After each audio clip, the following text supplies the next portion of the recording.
depths below. "Did you hear that?" I asked. "Hear what?" "Someone called for help from below." "I hear nothing." I put a finger to my lips, gesturing for silence while listening attentively. Then I heard the voice again. "Help!" The same voice, but slightly louder. There it was again. "Yes, I hear," Vadim said. "Hold on, they calling for help?" "Yes, you heard it too?" "Of course, but it in English."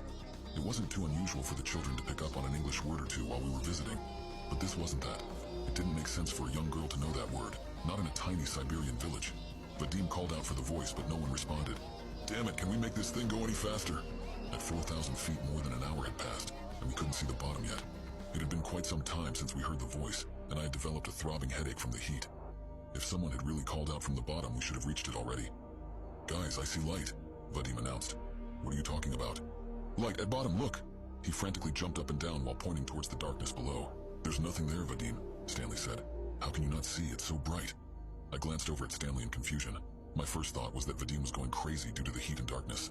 At 5,000 feet, none of us had said a single word since Vadim told us about the light. Our moods were descending much faster than the elevator. On top of that, my headache was killing me. Out of nowhere, the elevator stopped and started to shake violently in the process. It knocked me straight to the floor, and I was out in an instant. A few seconds passed while I came back to it, and I saw Stanley lying unmoving next to me. Vadim, however, was nowhere to be found. "Stan, are you all right?" I shook his shoulder. He grunted as he sat back up. "What the hell just happened?"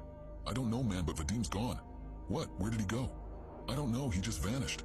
We looked around. There was no way out of the elevator. Although there were a few holes in the metal cage surrounding us, it would still be impossible for a large man such as Vadim to get through.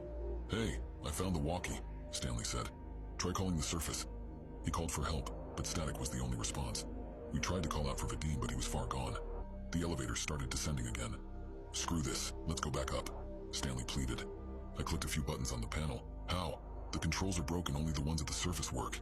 He started screaming for the people up top to bring us back, but we both knew there was no way they could hear us all the way down there. At 10,000 feet, it had been more than 4 hours, the heat getting worse for each foot descended. I had already passed out a couple times from dehydration. "Why haven't they brought us back up yet?" Stanley asked with a weak voice. He was quite a bit older than myself, so he was rapidly deteriorating from the heat. "I don't know. Is it even possible to be this far down?" Stanley didn't respond. He had fallen unconscious, but I lacked the energy to wake him up. I was about to pass out for the nth time myself. I was only jolted back into consciousness by what sounded like singing. It was the most beautiful thing I had ever heard, in Russian, and I didn't understand what it was about, but it was so serene, so pure. "Stan," I called out with my fading voice. "Who's singing?" He mumbled, half asleep. A light appeared in the depths and the singing got louder. "I see it, the light," I said. The elevator stopped once more. Stan was gone. Just like Vadim, he had vanished into thin air, but the light remained, the beautiful warm light. It started moving towards me, and the closer it got, the more at peace I felt. The light ascended until I saw nothing but the brightness surrounding me. Then there was nothing. I woke up in the hospital 1 week later. I'd been found in the middle of a forest in eastern Russia by a pair of hunters. I had no documentation or proof of who I was. My story wasn't adding up. No such hole existed according to public records, which wasn't much of a surprise. But when I dug deeper, I realized the village I had stayed in for the better part of a year wasn't even on the map. The ordeal had taken a toll on my mind, leaving several gaps in my memory, though I could recall a few phone numbers from my colleagues. When I called them, their numbers were all either disconnected or reached completely unrelated people. After a lengthy investigation, I was allowed to travel back to the United States on an emergency travel document. My fingerprints matched some documentation of my existence, which helped, thankfully. When I returned home, I discovered that my house was owned by someone else, and had been for at least 10 years. It took me a long time to figure out what had happened, but some changes were too big to be a horrible coincidence.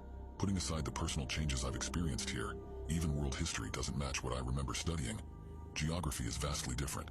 Heck, there's an entire continent missing from the map. Denial is a powerful tool. It took me months to come to terms with a very simple yet complicated fact. The bottom of the hole was a portal. This is not the world I belong to.